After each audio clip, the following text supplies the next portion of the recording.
বিসমিল্লাহির রহমানির রহিম। সকল প্রশংসা আল্লাহর, সকল ক্ষমতার মালিক আল্লাহ মহান।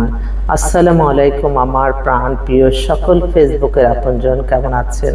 আমি আপনাদেরই সামান্য একজন কান্তাপা আবারও চলে আসলাম। জুম্মা মোবারকবাদ। আজকে 27তম রমজান, 28/3/2025 সাল। আল্লাহর নামে কাজ শুরু করলাম। আমি আমার আল্লাহর ঘরে সালাম দোয়া পৌঁছে দিলাম। আমার প্রিয় নবীজি রওজা মুবারকে সালাম দোয়া পৌঁছে দিলাম। হযরত শাহজালাল শাহপরানে সালাম দোয়া পৌঁছে দিলাম। আজমির শরীফে সালাম দোয়া পৌঁছে দিলাম। মাইজবান্ডার শরীফে সালাম দোয়া পৌঁছে দিলাম। আমি আপনাদের যাদের ঘরে বিবাহযোগ্য ছেলে মেয়ে আছে, ইনশাআল্লাহ আমাদের প্রতিষ্ঠানে চলে আসবেন। আমাদের অফিসের প্রতিদিনই খোলা আছে সকাল 10টা থেকে রাত 10টা পর্যন্ত। আর মোবাইল নাম্বারগুলি বলে দিচ্ছি। হোয়াটসঅ্যাপ 01971860261। আমার এই একটাই ফেসবুক আইডি, আর কোনো আইডি নাই। দয়া করে, অনেকে আমার ছবি দিয়ে অনেক ফেক আইডি খুলেছে, আপনারা সতর্ক থাকবেন। আর আমি সবসময় বিশ্বাস করি, আগে মানুষ ও মানবতা, এবং আমাদের জীবন মান পরিচালনা হবে আল্লাহর সন্তুষ্টি লাভের আশায়। নামাজ, রোজা, ইবাদত, বন্দেগী, দান, সদকা, মানুষের কল্যাণ, হজ, উমরা পালন, জাকাত প্রদান। অনেকেই আছে অর্থ বিত্ত সবকিছু জমিয়ে রাখে। অবশ্যই এই বাড়ি গাড়ি অর্থ বিত্ত যেগুলি টাকা ব্যাংক ব্যালেন্স আছে, তাদের প্রত্যেকেরই জাকাত প্রদান করা এবং সঠিক নিয়মে জাকাত প্রদান করতে হবে। আমি হঠাৎ করে চিন্তা করি, এত অহংকার, এত অর্থ বিত্ত, বাড়ি গাড়ি, ক্ষমতা কোথায় একটা সেকেন্ডের মধ্যে নিমিষ ধ্বংস হয়ে গেল। তখনই মনে করি নিশ্চয়ই তারা জাকাত প্রদান করে নাই। জাকাত ফেরতা, জানমালের ফেরতা, সব জায়গায় যে অবস্থায় আছে সবসময় সারা বছরই দান সদকা করতে হয়। এবং কোনো মানুষ যখন আপনি অনেক অর্থ বিত্ত ক্ষমতার মালিক হবেন, তখন আপনি আরো নমনীয়, আপনি তখন মানুষের প্রতি আরো ক্ষমাশীল, মায়াশীল, দানশীল হবেন। কিন্তু আমরা দেখি যে যখনই মানুষ ক্ষমতা, অর্থ সবকিছু পেয়ে যায়, সে অহংকারী হয়ে যায়। একটা সেকেন্ডের তো ভরসা নাই। একটা সেকেন্ডের কিন্তু আপনি বাঁচবেন কিনা। এই যে আমি এখন কথা বলতে, আমি কখনো এটা চিন্তা করি না যে এই একটা সেকেন্ড পরে আমি আপনাদের মাঝে আসতে পারি। সকল প্রশংসাই আল্লাহর, সকল ক্ষমতার মালিকই আল্লাহ মহান। তাই কখনো মানুষকে অবহেলা করতে নাই। মানুষের বিপদে আপদে আপনি তার আত্মীয় না, আপনি পরিজন না, কিন্তু সে তো আল্লাহর সৃষ্টি মানুষ।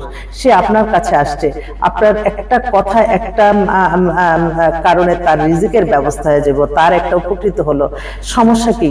এটার সাথে সাথে আমি মনে করি যে যেই অবস্থানে থেকে আপনি বিত্তশালী হন, আপনি ক্ষমতাবান হন, আপনার কাছে গেল কেউ যাতে না ফিরে যে আমার একটা কথার কারণে সে উপকৃত হবে, এটাতে আমি আরো নিজে প্রাউড ফিল করব। আমার ছোট্ট একটা প্রফেশন, কে কখন কত রকমের মানুষ যে আসে, আমি আমার একটা ফোন নাম্বার দিয়ে দিই, আলহামদুলিল্লাহ বিয়ে হয়ে যায়। তো এটাই আর কি, ছোট ছোট কাজ থেকেই কিন্তু আমরা বড় কিছু আশা করতে পারি। তো আমার সবচেয়ে কষ্ট লাগে যখন দেখি মানুষ তার ক্ষমতাবান, তার অর্থবিত্তর মালিক হওয়ার পরে সে অহংকারী হয়ে যায়, সে মানুষকে মানুষ মনে করে না।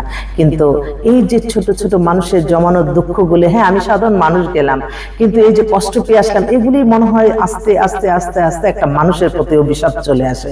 তা না হলে এত অর্থ বিত্ত ক্ষমতা কোথায় একটা সেকেন্ডে চলে গেল, এটাই তার প্রমাণ।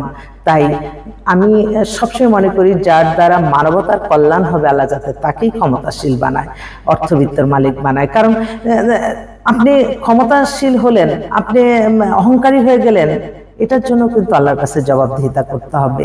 ছোট ছোট কাজ করে কিন্তু আমরা ইবাদত বন্দেগীর মতো গুণ সওয়াব আদায় করতে পারি। আমি সবসময় আল্লাহ কোনটা করলে আল্লাহ খুশি হবে, কোনটা করলে গুনাহ হবে, এই যখন আপনার ভিতরে চলে আসবে, আপনি কখনো অন্যায় অপরাধ করবেন না। ছোট ছোট অপরাধ থেকে কিন্তু বড় অপরাধী হয়। আমি যেটা না সেটা দিয়ে আমি ফেক আইডি খুলে তা একটা মানুষকে হয়রানি করব, এটাও কিন্তু একটা আল্লাহর কাছে গুনার খাতায় লেখা হবে।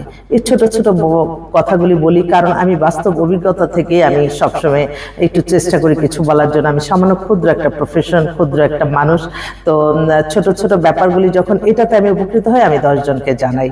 আমি সবসময় চেষ্টা করি মানুষকে সঠিক একটা সন্ধান, সঠিক একটা ধারণা দেওয়ার জন্য। কারণ আমার কাছে অনেক ধরনের মানুষ আছে, সবাই কিন্তু ফেসবুকে মনে করে না যে যেটা আপনি চাচ্ছেন ওইটাই সত্য মনে করে, এবং তখনই কিন্তু একটা অরাজকতার সৃষ্টি হয়। আসলে টিভি চ্যানেলের নিচে যতক্ষণ না দেখবেন ততক্ষণে কোনো কিছুই বিশ্বাস করবেন না। আর যারা ইনশাআল্লাহ দেশ পরিচালনা করছে এবং দেশ পরিচালনা করবে, তাদের অবশ্যই মনে রাখতে হবে অহংকার হওয়া যাবে না। জনগণের ক্ষমতা, জনগণের সকল ক্ষমতার উৎস, জনগণকে ভালোবাসতে হবে এবং তাদের যে কোনো যে ব্যাপারে আমাদের কাছে সরাসরি এসে তারা অ্যাপ্লাই করতে পারে এবং এই সমস্যার সমাধান হলে সাথে সাথে সমাধান করে দিতে পারবে। এখানে এত লোক ধরে আসার কোনো দরকার নাই। আপনি যে অবস্থাতে, আপনি তো দেশের নাগরিক, আপনারও অধিকার আছে আপনার কাছে যে আপনাকে আল্লাহ ক্ষমতা দিয়েছে, আমার এই একটা কাজ আপনি করে দেন, যেটা করার যোগ্য সেটা করে দিবে। এখানে হয় কি, আসলে আমি আমার বাস্তব অভিজ্ঞতা যে আপনি ওই যে মানে একজন মাধ্যম ওই যেতে এই 3-4টা মাধ্যম 10টা মাধ্যম পার হতেই আসল মানুষের কাছে যাওয়া অনেক কঠিন হয়ে যায়। তো এগুলি যাতে একটুখানি নতুনত্ব কিছু আসে আমাদের সমাজে, এটাই আমি চাচ্ছি আর কি। এটা আমার সামান্য ক্ষুদ্র অভিজ্ঞতা থেকে বললাম। তো সবাই ভালো থাকবেন, দোয়া করবেন যাতে সুন্দরভাবে মানুষের কল্যাণে কাজ করতে পারি, এবং আপনাদের দোয়াই আমি চাই সব সময়।